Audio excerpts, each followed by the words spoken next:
So today's topic is Bayer test for unsaturation. So in this test, we will be discussing about the procedure, principle and mechanism of the Bayer test. And it is a very important test for second semester B Pharm student and especially pharmaceutical organic chemistry practicals. Now let us see the procedure first, what is there in Bayer test. So we have to take organic compound and we have to dissolve in 2 ml of water if your compound is water soluble, else you have to use acetone in the dry test tube. Add 1% alkaline solution of the potassium permanganate. Okay, so if you are directly using potassium permanganate, then you have to add a few ml of sodium carbonate solutions. Okay, to make the solution alkaline. And if it is directly available, you can use 1% alkaline potassium permanganate solution dropwise and shake the mixer and observe the solutions.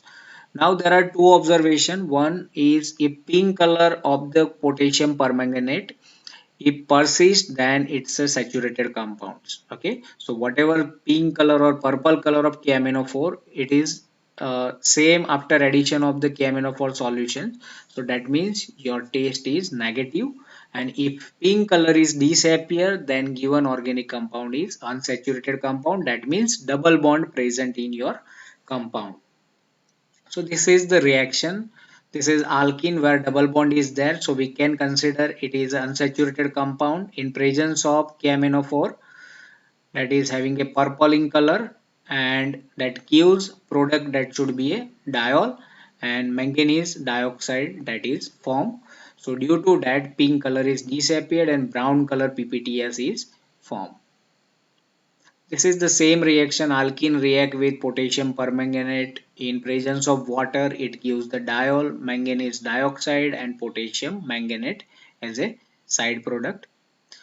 Now Bayer test, it is also known as a permanganate test. So procedure is same, compound with suspected double bond.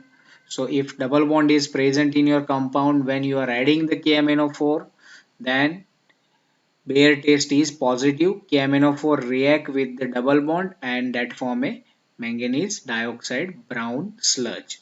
And if double bond is not present in your compound, if your compound is saturated compound, so Bayer test, it is a negative test.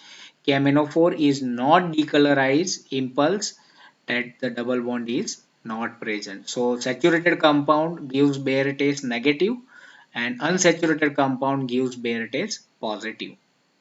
Now let us discuss the mechanism. So how brown color PPTs are formed. So from KMnO4, MnO4 minus. So this pi electron shifted on carbon and carbon pi electron attack at oxygen. So it is like this kind of complex with manganese is formed, and then after under basic conditions it is converted into the diol. So this is a positive test for the KMnO4. This is also positive test where we are getting brown color PPTS in the test tube, and this is called negative test because KMnO4 color is retained. Thank you.